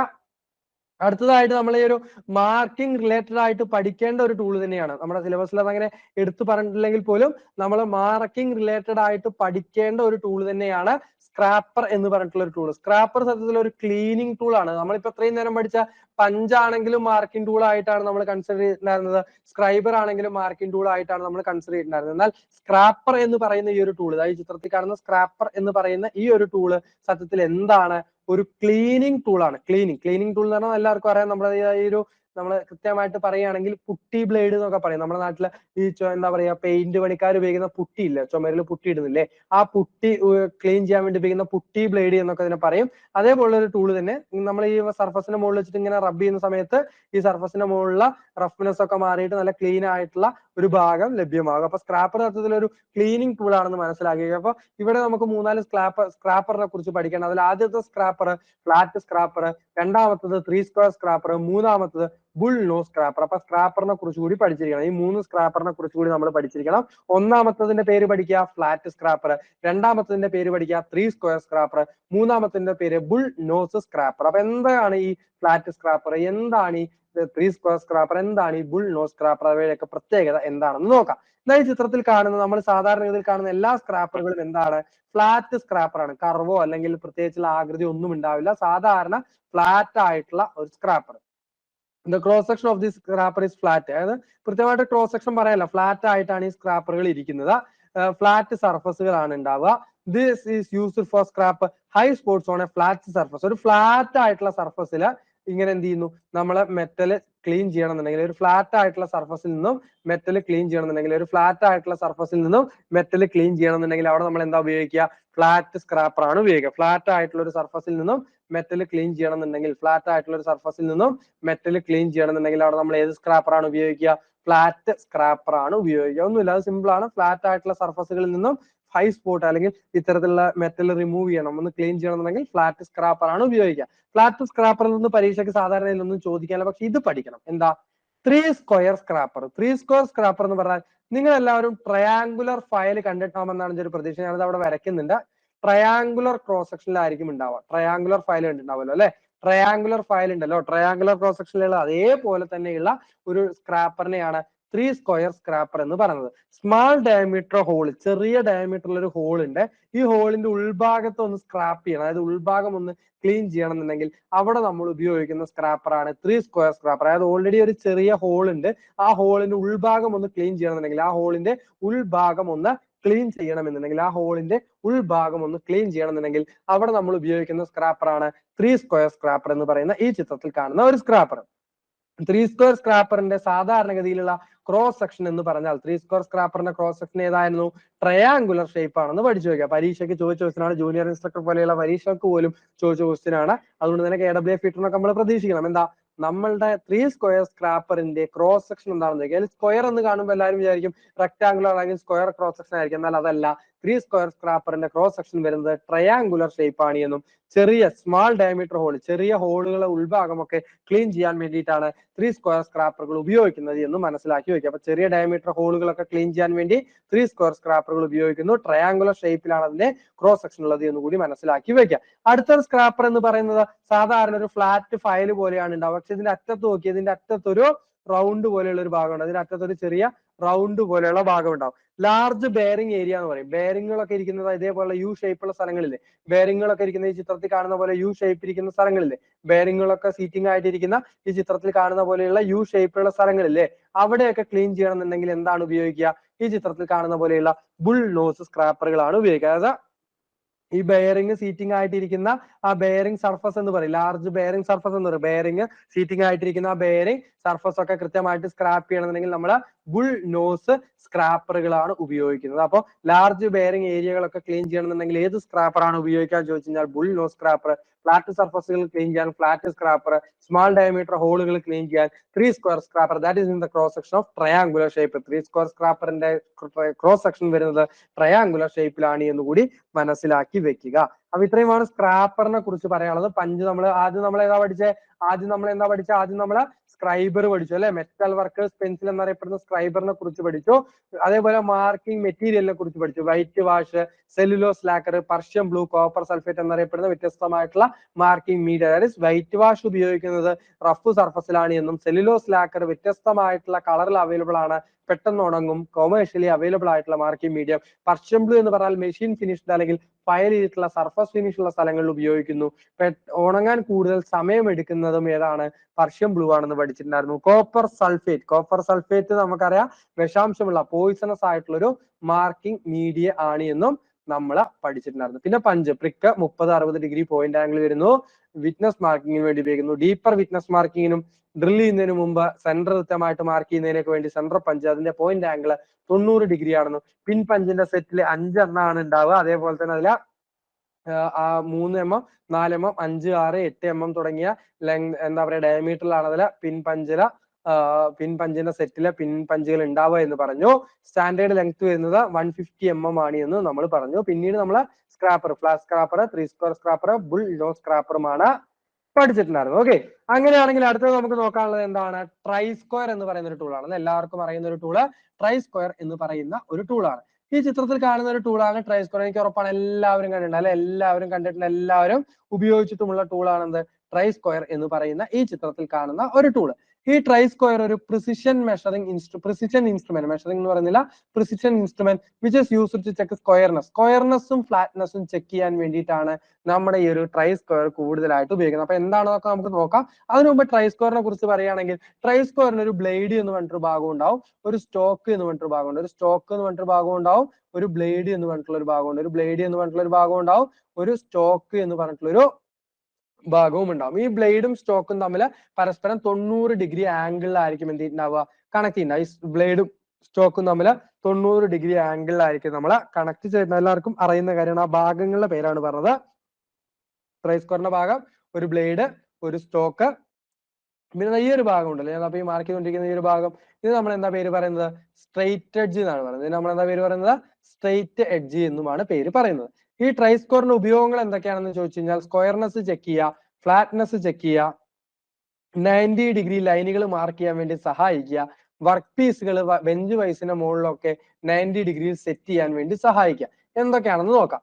ആദ്യം നമുക്ക് നോക്കാം ട്രൈ സ്ക്വയറിന്റെ ആദ്യത്തെ ഉപയോഗത സ്ക്വയർനെസ് ചെക്ക് ചെയ്യാം. സ്ക്വയർനെസ് എല്ലാവരും, എനിക്ക് ഉറപ്പാണ്, നമ്മുടെ വർക്ക്ഷോപ്പിൽ ഡിപ്ലോമ ആയിക്കോട്ടെ, ബിടെക് ആയിക്കോട്ടെ, ITI ആയിക്കോട്ടെ, എന്തോ ആയിക്കോട്ടെ, നിങ്ങളെ ഫസ്റ്റ് ഇയറിൽ അല്ലെങ്കിൽ ഫസ്റ്റ് നമ്മുടെ വർക്ക്ഷോപ്പിൽ കയറി കഴിഞ്ഞാൽ ഫിറ്റിംഗ് ഷോപ്പിൽ കയറാത്തവർ ആരുമായിട്ട് നമ്മുടെ ഈ ക്ലാസ് കാണുന്നുണ്ടാവില്ല. അപ്പൊ അവിടെ നമ്മൾ ഒരു വർക്ക് പീസ് ഇങ്ങനെ ഫയൽ ചെയ്തിട്ട് കൃത്യമായിട്ട് അതിന്റെ ഈ ഒരു 90 ഡിഗ്രി കൃത്യമായിട്ടാണോ എന്ന് നോക്കും. ഇതിനെയാണ് എന്ത് പറയുന്നത്? സ്ക്വയർനെസ് എന്ന് പറയുന്നത്. സ്ക്വയർനെസ് ചെക്ക് ചെയ്യാം. സർഫസുകളുടെ സ്ക്വയർനെസ് ചെക്ക് ചെയ്യാൻ വേണ്ടിയിട്ട് ട്രൈ സ്ക്വയറുകൾ സഹായിക്കുന്നു. അതേപോലെ തന്നെയാണ് സർഫസുകളുടെ ഫ്ലാറ്റ്നെസ് ചെക്ക് ചെയ്യാൻ വേണ്ടിയിട്ടും ആര് സഹായിക്കുന്നു? നമ്മളുടെ ട്രൈ സ്ക്വയർ സഹായിക്കുന്നു. സർഫസുകളുടെ ഫ്ലാറ്റ്നെസ് ചെക്ക് ചെയ്യാൻ വേണ്ടിയിട്ടും ആര് സഹായിക്കുന്നുണ്ട്? ട്രൈ സ്ക്വയർ സഹായിക്കുന്നുണ്ട് എന്ന് മനസ്സിലാക്കി വെക്കുക. അതേപോലെ തന്നെ നമ്മുടെ ഈ ഒരു എഡ്ജിന് എന്താ പറയുക? എഡ്ജിന് കണക്കാക്കിക്കൊണ്ട് 90 ഡിഗ്രി ലൈനുകൾ വരയ്ക്കണം എന്നുണ്ടെങ്കിൽ അവിടെയും നമ്മൾ എന്തിനും സഹായം തേടും? ട്രൈ സ്ക്വയറിന് സഹായം തരും. ട്രൈ സ്ക്വയർ മാത്രം പോരാ, ട്രൈ സ്ക്വയർ റഫറൻസ് ആയിട്ട് അവിടെ നിൽക്കും. ലൈന് മാർക്ക് ചെയ്യാൻ നമുക്ക് എന്തും വേണ്ടി വരും? സ്ക്രൈബറും വേണ്ടി വരും. Mark lines at 90 degree to the edge of work piece. Work പീസിന്റെ എഡ്ജിൽ കൃത്യമായി 90 ഡിഗ്രി ലൈനുകൾ മാർക്ക് ചെയ്യാനും ആര് സഹായിക്കുന്നു? നമ്മളുടെ ട്രൈ സ്ക്വയറുകൾ സഹായിക്കുന്നു. അതേപോലെ തന്നെ ഈ ചിത്രത്തിൽ കാണുന്ന ബെഞ്ച് വൈസിന്റെ മുകളിലേക്ക് വർക്ക് കൃത്യമായിട്ട് സെറ്റ് ചെയ്യാനും, ബെഞ്ച് വൈസിന്റെ മുകളിലേക്ക് വർക്ക് കൃത്യമായിട്ട് സെറ്റ് ചെയ്യാനും ആര് സഹായിക്കുന്നു? റൈറ്റ് ആംഗിളിൽ വർക്ക് ഹോൾഡിംഗ് ഡിവൈസിൽ വർക്ക് സെറ്റ് ചെയ്യാനും ആര് സഹായിക്കുന്നു? ട്രൈ സ്ക്വയറുകൾ സഹായിക്കുന്നു. അപ്പൊ ട്രൈ സ്ക്വയറിന്റെ ഉപയോഗം ഏതൊക്കെയാണെന്ന് ചോദിച്ചു കഴിഞ്ഞാൽ, ഫ്ലാറ്റ്നെസ് ചെക്ക് ചെയ്യാൻ ഉപയോഗിക്കാം, സ്ക്വയർനെസ് ചെക്ക് ചെയ്യാൻ ഉപയോഗിക്കാം, 90 ഡിഗ്രി ലൈനുകൾ മാർക്ക് ചെയ്യാൻ വേണ്ടി സഹായിക്കുന്നു. അതേപോലെ തന്നെ വർക്ക് പീസ് ബെഞ്ച് വൈസിലൊക്കെ കറക്റ്റ് 90 ഡിഗ്രി ആയിട്ട് സെറ്റ് ചെയ്യാനും ആര് സഹായിക്കുന്നുണ്ട്? ട്രൈ സ്ക്വയറുകൾ സഹായിക്കുന്നുണ്ട് എന്ന് മനസ്സിലാക്കി വെക്കുക. ട്രൈ സ്ക്വയറിനെ നിർമ്മിച്ചിരിക്കുന്നത് ഹാർഡൻഡ് സ്റ്റീൽ കൊണ്ടാണ്. Try squares are made up of എന്ന് ചോദിച്ചു കഴിഞ്ഞാൽ, ട്രൈ സ്ക്വയറുകൾ നിർമ്മിച്ചിരിക്കുന്നത് ഹാർഡൻഡ് സ്റ്റീൽ കൊണ്ടാണ് എന്നും, ട്രൈ സ്ക്വയറുകൾ നിർമ്മിച്ചിരിക്കുന്നത് ഹാർഡൻഡ് സ്റ്റീൽ കൊണ്ടാണ് എന്നും. ട്രൈ സ്ക്വയറിന്റെ എങ്ങനെയാ സ്പെസിഫൈ? നമ്മളിപ്പോ ഒരു കടയിൽ പോയിട്ട് ഒരു ട്രൈ സ്ക്വയർ വാങ്ങിക്കണം എന്നുണ്ടെങ്കിൽ, try squares are specified according to length എന്നാ പറയാ. ട്രൈ സ്ക്വയറുകൾ കടയിൽ പോയി നമ്മൾ വാങ്ങിക്കുന്നത് ലെങ്ത് പറഞ്ഞിട്ടാണ്. Try squares are specified according to the length. അതേപോലെ തന്നെ ട്രൈ സ്ക്വയറിന്റെ സ്റ്റാൻഡേർഡ് ലെങ്ത് എന്ന് പറയുന്നത് 100 mm, 150 mm, 200 mm ഒക്കെയാണ് സ്റ്റാൻഡേർഡ് ആയിട്ടുള്ള ലെങ്ത്. അല്ലാതെ 125 mm നീളമുള്ള ട്രൈ സ്ക്വയർ എന്ന് അങ്ങനെ സാധാരണഗതിയിൽ പറയാറില്ല. ബ്ലേഡിന്റെ നീളം വെച്ചിട്ടാണ് നമ്മൾ ട്രൈ സ്ക്വയറുകൾ സ്പെസിഫൈ ചെയ്യുന്നത്. 100 mm, 150 mm, 200 mm ഒക്കെയാണ് ട്രൈ സ്ക്വയറിന്റെ സ്റ്റാൻഡേർഡ് ലെങ്ത് ആയിട്ട് പറയുന്ന. ഉപയോഗങ്ങൾ പഠിക്കണം. സ്ക്വയർനെസ് ചെക്ക് ചെയ്യുക, ഫ്ലാറ്റ്നെസ് ചെക്ക് ചെയ്യുക, 90 ഡിഗ്രി ലൈനുകൾ മാർക്ക് ചെയ്യാൻ വേണ്ടി സഹായിക്കുക, വർക്ക് പീസ് 90 ഡിഗ്രിയിൽ സെറ്റ് ചെയ്യാൻ വേണ്ടി സഹായിക്കുക. ഇതൊക്കെയാണ് എന്തിന്റെ ഉപയോഗങ്ങളായിട്ട് പറയുന്നത്? നമ്മളുടെ ട്രൈ സ്ക്വയറിന്റെ ഉപയോഗങ്ങളായിട്ട് പറയുന്നത്. അപ്പൊ try square, punch, scraper, scriber, marking media, scriber, punch, scraper, അതേപോലെ തന്നെ ഇപ്പൊ ലാസ്റ്റ് ആയിട്ട് നമ്മൾ എന്താ പഠിച്ചത്? നമ്മൾ പഠിച്ചത് നമ്മളുടെ ട്രൈ സ്ക്വയർ എന്ന് പറഞ്ഞിട്ടുള്ള ഒരു ടൂളുമാണ്. അപ്പൊ ഇത്രയും കാര്യങ്ങൾ നമ്മളിപ്പോ ഓൾറെഡി പഠിച്ച് കഴിഞ്ഞു. അങ്ങനെയാണെങ്കിൽ അടുത്തൊരു ഭാഗം നോക്കാം. അടുത്തൊരു ഭാഗം ഏതാണ്? ഡിവൈഡർ ആണ് അല്ലെ. അതായത് ചിത്രത്തിൽ കാണുന്ന ഏതാണ്? ഡിവൈഡർ എന്നറിയപ്പെടുന്ന ഒരു ടൂളാണ്. അതായത് ചിത്രത്തിൽ കാണുന്ന ടൂൾ ഏതാണ്? ഡിവൈഡേഴ്സ് എന്നറിയപ്പെടുന്ന ഒരു ടൂളാണ്. Dividers are used for scribing circle. Circle വരയ്ക്കാൻ വേണ്ടി സഹായിക്കുന്ന ഒരു ടൂള് ഏതാ? ഡിവൈഡർ ആണ്. സർക്കിൾ വരയ്ക്കാൻ വേണ്ടി സഹായിക്കുന്ന ഒരു ടൂൾ ഏതാണ്? ഡിവൈഡർ ആണ്. അതേപോലെ തന്നെ എന്താ പറയുക, നമ്മളുടെ ഒരളവ്, അപ്പൊ ഫോർ എക്സാമ്പിൾ ഈ ഒരു എഡ്ജിൽ നിന്നും ഈ ഒരു പോയിന്റിലേക്കുള്ള അളവ്, ഈ ഒരു എഡ്ജിൽ നിന്നും ഈ ഒരു പോയിന്റിലേക്കുള്ള അളവ് നമ്മൾ കൃത്യമായിട്ട് എടുക്കുന്നു. എന്നിട്ട് ഈ ഒരു ഡിവൈഡർ വെച്ചിട്ട് ആ അളവ് നമുക്ക് ഇങ്ങനെ ട്രാൻസ്ഫർ ചെയ്യാൻ പറ്റും. അതായത് ഇങ്ങനെ ഇവിടെ നിന്നുള്ള അളവ് അങ്ങനെ കുത്തി പോയി കഴിഞ്ഞാൽ ആ അളവ് നമുക്ക് എല്ലാ സ്ഥലത്തേക്കും ഇങ്ങനെ ട്രാൻസ്ഫർ ചെയ്യാൻ പറ്റും. അതായത് ഈ അളവ് കണ്ടോ, അപ്പൊ ഈ അളവ് ഇവിടെ നിന്ന് എടുക്കുന്നു, അടുത്തത് ഇവിടെ മാർക്ക് ചെയ്യുന്നു, എന്നിട്ട് ഇവിടെ വെച്ചിട്ട് നമ്മൾ ഡിവൈഡറിന്റെ പോയിന്റ് കുത്തുന്നു, എന്നിട്ട് ഇവിടേക്ക് മാർക്ക് ചെയ്യുന്നു. അപ്പോൾ സ്റ്റെപ്പിംഗ് അല്ലെങ്കിൽ ട്രാൻസ്ഫറിങ് ഡിസ്റ്റൻസിനും അതേപോലെ തന്നെ എന്താ പറയുക, ആർക്കുകള് അതേപോലെ ചെറിയ സർക്കിളുകളൊക്കെ വരയ്ക്കാൻ വേണ്ടിയിട്ട് നമ്മൾ എന്ത് ഉപയോഗിക്കാറുണ്ട്? ഡിവൈഡറുകൾ ഉപയോഗിക്കാറുണ്ട് എന്ന് മനസ്സിലാക്കി വെക്കാം. ഡിവൈഡറുകൾ നമ്മൾ സ്പെസിഫൈ ചെയ്യുന്നത് എന്ത് ഉപയോഗിച്ചിട്ടാണ്? ഡിവൈഡറുകൾ നമ്മൾ സ്പെസിഫൈ ചെയ്യുന്നത് ഡിവൈഡറിന്റെ ലെങ്ത് വെച്ചിട്ടാണ്. ഡിവൈഡറുകൾ നമ്മൾ സ്പെസിഫൈ ചെയ്യുന്നത് ഡിവൈഡറിന്റെ ലെങ്ത് വെച്ചിട്ടാണ്. അപ്പൊ ഡിവൈഡറും സത്യത്തിൽ ഒരു മാർക്കിംഗ് ടൂൾ എന്ന് വേണമെങ്കിൽ പറയാം അല്ലെ. മാർക്കിങ്ങും ഈ ഒരു ഡിവൈഡർ കൊണ്ട് നമുക്ക് നടക്കുന്നുണ്ട്. പക്ക ഒരു മാർക്കിംഗ് ടൂൾ അല്ലെങ്കിൽ പോലും മാർക്കിങ്ങിന് വേണ്ടിയിട്ട് നമ്മൾ എന്ത് ഉപയോഗിക്കുന്നുണ്ട്? ഡിവൈഡറുകൾ ഉപയോഗിക്കുന്നുണ്ട്. കാരണം ഇപ്പോൾ സർക്കിൾ നമ്മളൊരു വർക്ക് പീസിന്റെ മുകളിൽ മാർക്ക് ചെയ്യണം, അവിടെ നമ്മൾ ഡിവൈഡർ ആണ് ഉപയോഗിക്കുക. അപ്പൊ ഡിവൈഡർ വേണമെങ്കിൽ നമുക്ക് എന്തായിട്ട് പറയാം? ഒരു മാർക്കിംഗ് ടൂൾ ആയിട്ട് പറയാം. ഡിവൈഡറുകളെ സ്പെസിഫൈ ചെയ്യുന്നത് ഡിവൈഡറുകളുടെ ലെങ്ത്തും അതേപോലെ തന്നെ അതിന്റെ ജോയിന്റിന്റെ ടൈപ്പും വെച്ചിട്ടാണ്. അപ്പൊ ഈ ചിത്രത്തിൽ കാണുന്ന ഒരു സ്പ്രിംഗ് ജോയിന്റ് ഡിവൈഡർ എന്ന് പറയും. ഇത് നമ്മളെ പണ്ട് കാലത്തൊക്കെ നമ്മുടെ എന്താ പറയുക ഇൻസ്ട്രുമെന്റ് ബോക്സ് ഇല്ലേ, നമ്മൾ എന്താ പറയുക 10ാം ക്ലാസ്സിലും 9ാം ക്ലാസ്സിലും ഒക്കെ പോകുന്ന സമയത്ത് പഠിക്കുന്ന സമയത്ത് കൊണ്ടുവന്ന ഇൻസ്ട്രുമെന്റ് ബോക്സിൽ അതിനകത്തുള്ള ഡിവൈഡർ നിങ്ങൾ കണ്ടിട്ടില്ലേ? അതിനകത്തുള്ള ഡിവൈഡർ ഇവിടെ ഒന്നും എന്താ പറയുക സ്പ്രിംഗ് പോലെയുള്ള ഭാഗമൊന്നും ഉണ്ടാവില്ല, അവിടെ കറക്റ്റ് ഒരു സ്ക്രൂ മാത്രമേ ഉണ്ടാവുള്ളൂ. അപ്പോൾ ഇതിനെ ഫേം ജോയിന്റ് ഡിവൈഡർ എന്ന് പറയാം. അപ്പൊ ഫേം ജോയിന്റ് ഡിവൈഡറുകളും ഉണ്ട്, അതേപോലെ തന്നെ എന്താണ് സ്പ്രിംഗ് ജോയിന്റ് ഡിവൈഡറുകളും മാർക്കറ്റിൽ അവൈലബിൾ ആണ്. സ്പ്രിംഗ് ജോയിന്റ് ഡിവൈഡറുകളും ഫേം ജോയിന്റ് ഡിവൈഡറുകളും മാർക്കറ്റിൽ അവൈലബിൾ ആണ്.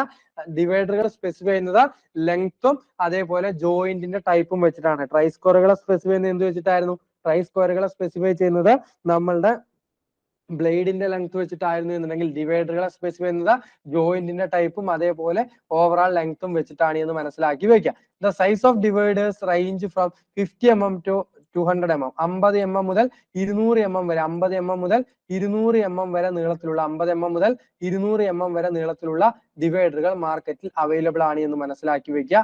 നീളം നമ്മൾ കണക്കാക്കാതെ ഈ സെന്ററിൽ നിന്നും, ഈ ഒരു സ്പ്രിംഗ് ജോയിന്റ് ഒക്കെ ആണെങ്കിൽ ഈ സെന്ററിൽ നിന്നും ഈ പോയിന്റ് വരെയുള്ള അകലമാണ് നമ്മൾ എന്തായിട്ട് കണക്കാക്കുക? ഡിവൈഡറിന്റെ നീളമായിട്ട് കണക്കാക്കുക. ഡിവൈഡറിന്റെ ലെങ്ത് വരുന്നത് 50 mm മുതൽ 200 mm വരെയാണ് എന്നും മനസ്സിലാക്കി വെക്കുക. ഡിവൈഡറിന്റെ ലെങ്ത് വരുന്നത്, സ്റ്റാൻഡേർഡ് ലെങ്ത് വരുന്നത് 50 mm മുതൽ 200 mm ആണ് എന്നും മനസ്സിലാക്കി വെക്കുക. അടുത്തൊരു ടൂളാണ് ട്രാമൽ എന്നറിയപ്പെടുന്ന ഒരു ടൂൾ. അടുത്തൊരു ടൂളാണ് ട്രാമൽ എന്നറിയപ്പെടുന്ന ഒരു ടൂൾ. ട്രാമലും സത്യത്തിൽ ഒരു ഡിവൈഡർ പോലെ തന്നെയുള്ള ഒരു ഉപകരണമാണ്. ഇതിന് രണ്ട് പോയിന്റർ ഉണ്ടാവും. ഒരു പോയിന്റർ നമ്മൾ എന്ത് ചെയ്യുന്നു? വർക്ക് പീസിൽ ഇങ്ങനെ കുത്തി വെക്കുന്നു. പിന്നെ ഈ പോയിന്റ് നമുക്ക് സ്ലൈഡിങ് ഇങ്ങോട്ടും ഇങ്ങോട്ടൊക്കെ നീക്കാൻ സാധിക്കും. നേരത്തെ ആ വീഡിയോയിൽ നിങ്ങൾ കണ്ടു, അത് ചലിക്കുന്ന സമയത്ത് നിങ്ങൾ കണ്ടു നോക്കിയേ, ആ ഒരു ഭാഗം കണ്ടു, അങ്ങോട്ടും ഇങ്ങോട്ടും നീങ്ങാൻ പറ്റുന്നുണ്ട്. അപ്പൊ നമുക്ക് വളരെ ലാർജ് ഡയമീറ്ററുള്ള സർക്കിളുകളോ ആർക്കോ ഒക്കെ വരയ്ക്കണം എന്നുണ്ടെങ്കിൽ നമുക്ക് ഒരിക്കലും ഡിവൈഡറിനെ കൊണ്ട് സാധ്യമാവുകയില്ല. അപ്പോ ലാർജ് ഡയമീറ്റർ സർക്കിളുകളും ആർക്കും ഒക്കെ വരയ്ക്കണമെന്നുണ്ടെങ്കിൽ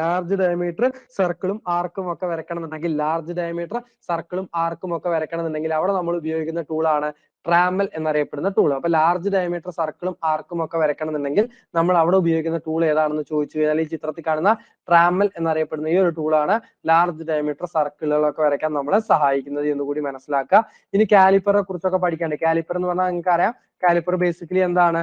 മെഷറിംഗ് ഇൻസ്ട്രുമെന്റ്സ് ആണ്. കാലിപ്പർ ബേസിക്കലി മെഷറിംഗ് ഇൻസ്ട്രുമെന്റ്സ് ആണ്. ഔട്ട്സൈഡ് കാലിപ്പർ ഉണ്ട്, ഇൻസൈഡ് കാലിപ്പർ ഉണ്ട്, അതേപോലെ തന്നെ ജെന്നി കാലിപ്പർ എന്ന് പറയുന്നത് അതൊരു മാർക്കിംഗ് ടൂൾ പോലുള്ള ഒരു ഉപകരണമാണ്. അതിനെ കുറിച്ചൊക്കെ നമുക്ക് ഡീറ്റെയിൽ ആയിട്ട് നമുക്ക് അടുത്ത ക്ലാസ്സുകളിലൊക്കെ നോക്കാം. അപ്പൊ നമുക്ക് ഇന്നത്തെ ക്ലാസ്സുമായി ബന്ധപ്പെട്ട കുറച്ച് ക്വസ്റ്റ്യൻസ്, വളരെ കുറച്ചേ ഉള്ളൂ, 1-2 ക്വസ്റ്റ്യൻസ് നോക്കാം. എന്താണ് ഇതിന്റെ ഉത്തരം? ഈ ഒരു ക്വസ്റ്റ്യൻ ഒന്ന് വായിച്ചു നോക്കി. ഇതൊക്കെ നമ്മുടെ PSC പ്രീവിയസ് ക്വസ്റ്റ്യൻസ് ആണ്. സിമ്പിൾ ക്വസ്റ്റ്യൻ അല്ലെ. Which punches are used to make deeper witness mark on scribed line. അതായത് ഓൾറെഡി നമ്മളൊരു ലൈൻ സ്ക്രൈബ് ചെയ്തിട്ടുണ്ടായിരുന്നു, അതിന്റെ മുകളിൽ ഡീപ്പർ ആയിട്ടുള്ള ആഴമേറിയ വിറ്റ്നസ് മാർക്കിംഗ് ചെയ്യുന്നതിന് വേണ്ടിയിട്ടും അതേപോലെ തന്നെ എന്താ പറയുക ഡ്രില്ലിങ് ചെയ്യുന്ന സമയത്ത് നമ്മൾ ഒരു പോയിന്റ് കൃത്യമായിട്ട് മാർക്ക് ചെയ്യാനൊക്കെ വേണ്ടിയിട്ട് ഉപയോഗിക്കുന്ന ടൂള് ഏതാണെന്ന് ചോദിച്ചാൽ, ഉപയോഗിക്കുന്ന പഞ്ച് ഏതാണെന്ന് ചോദിച്ചാൽ എല്ലാവർക്കും അറിയാം ഡീപ്പർ വിറ്റ്നസ് മാർക്കിങ്ങും ഡ്രില്ലിങ് ചെയ്യുന്നതിന് മുമ്പ്, ഡ്രിൽ സ്റ്റാർട്ട് ചെയ്യുന്നതിന് മുമ്പുമായിട്ട് കൊടുക്കുന്ന മാർക്കിംഗ് ഏതാണ്, അല്ലെങ്കിൽ അവിടെ ഉപയോഗിക്കുന്ന പഞ്ച് ഏതാണ്? സെൻട്രൽ പഞ്ചാണ് അല്ലെ. സെൻട്രൽ പഞ്ചിന്റെ പോയിന്റ് ആംഗിൾ എത്രയാണ്? 90 ഡിഗ്രി ആണ് എന്നും. പ്രിക് പഞ്ച് ആണെങ്കിലോ പ്രിക് പഞ്ചിന്റെ എത്രയാ?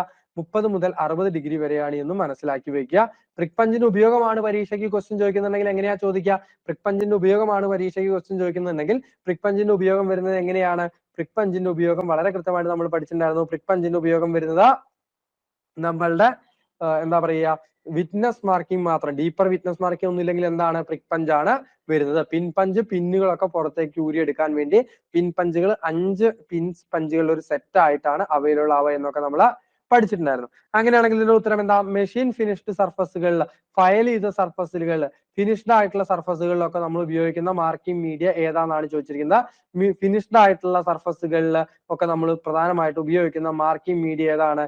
ഫിനിഷ്ഡ് ആയിട്ട് ഉപയോഗിക്കുന്ന സർഫസുകളിലൊക്കെ നമ്മൾ ഉപയോഗിക്കുന്ന മാർക്കിംഗ് മീഡിയ പർഷ്യൻ ബ്ലൂം ഉപയോഗിക്കാറുണ്ട്, കോപ്പർ സൾഫേറ്റ് ഉപയോഗിക്കാറുണ്ട്. അപ്പൊ ഉത്തരം ബോത്ത് എ ആൻഡ് ബി ആണ് ഉത്തരം. വൈറ്റ് വാഷ് അല്ല നമുക്ക് ഉറപ്പാ.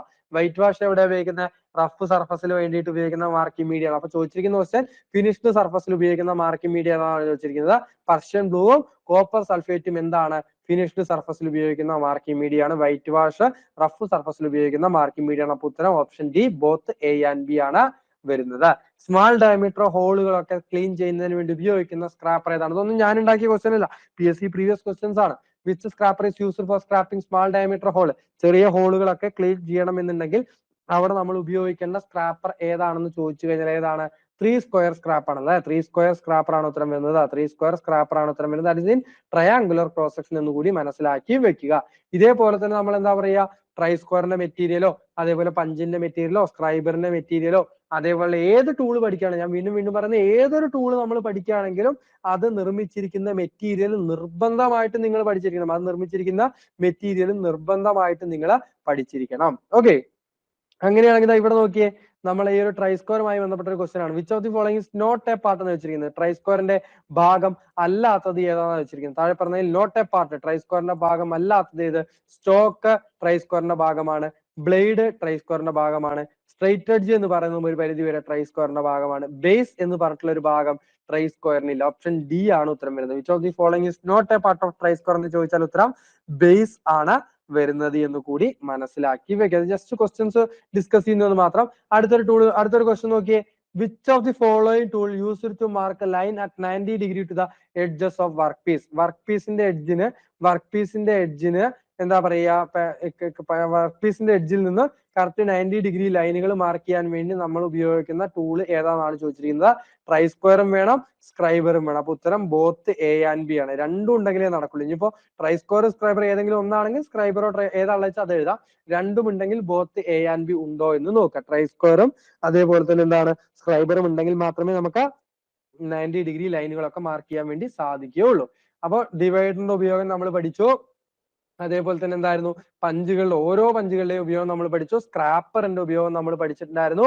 അത്തരത്തിലുള്ള ഓരോ ടൂളുകളുടെയും ഉപയോഗവും കാര്യങ്ങളും നമ്മൾ വളരെ കൃത്യമായിട്ട് തന്നെ പഠിച്ചിട്ടുണ്ടായിരുന്നു. ഓക്കെ, അപ്പോൾ ഏതൊരു രീതിയിൽ ക്വസ്റ്റ്യൻ വന്നാലും നിങ്ങൾക്ക് എഴുതുവാൻ പറ്റണം. ഞാൻ വീണ്ടും വീണ്ടും പറയുന്നു, ഈ ഫിറ്റർ എക്സാം എന്ന് പറഞ്ഞാൽ അർത്ഥത്തിൽ അത് എന്താ പറയുക, കോർ ആയിട്ടുള്ള ഒരു ടോപ്പിക്കാണ്, കോർ ആയിട്ടുള്ള ഒരു സബ്ജക്റ്റ് ആണ്. അതുകൊണ്ട് തന്നെ നമ്മൾ ഈ ഒരു തസ്തികയിലേക്ക് വേണ്ടി നന്നായിട്ട് പ്രിപ്പയർ ചെയ്യുക. ആത്മാർത്ഥമായിട്ട് നമ്മൾ ഈ ഒരു തസ്തികയ്ക്ക് വേണ്ടി പ്രിപ്പയർ ചെയ്ത് കഴിഞ്ഞാൽ ഒരുവിധപ്പെട്ട എല്ലാ മെക്കാനിക്കൽ റിലേറ്റഡ് എക്സാമുകളിലും ഇതുമായി ബന്ധപ്പെട്ട് കിടക്കുന്ന ഒരുപാട് ക്വസ്റ്റ്യൻസ് ചോദിക്കാറുണ്ട്. അപ്പോൾ ലിമിറ്റ് ഫിറ്റ് ടോളറൻസ് നമുക്ക് പഠിക്കാനുണ്ടാവും, ലെയ്ത്തുകളെ കുറിച്ച് നമുക്ക് പഠിക്കാനുണ്ടാവും, ഷേപ്പറിനെ കുറിച്ച് നമുക്ക് പഠിക്കാനുണ്ടാവും. എല്ലാ മെക്കാനിക്കൽ റിലേറ്റഡ് ആയിട്ടുള്ള പരീക്ഷകളും ഇത്തരത്തിലുള്ള ക്വസ്റ്റ്യൻസ് ഒക്കെ വന്ന് കാണാറുണ്ട്. അപ്പോൾ ആ ഭാഗങ്ങളിലൊക്കെ ഉള്ള ക്വസ്റ്റ്യൻസ് നിങ്ങൾക്ക് എളുപ്പത്തിൽ നന്നായിട്ട് പ്രിപ്പയർ ചെയ്യുന്ന ഒരാൾക്ക് ഭാവിയിലും ഇത് ഗുണമുണ്ടാകും എന്നുള്ള കാര്യത്തിൽ യാതൊരു തർക്കവുമില്ല.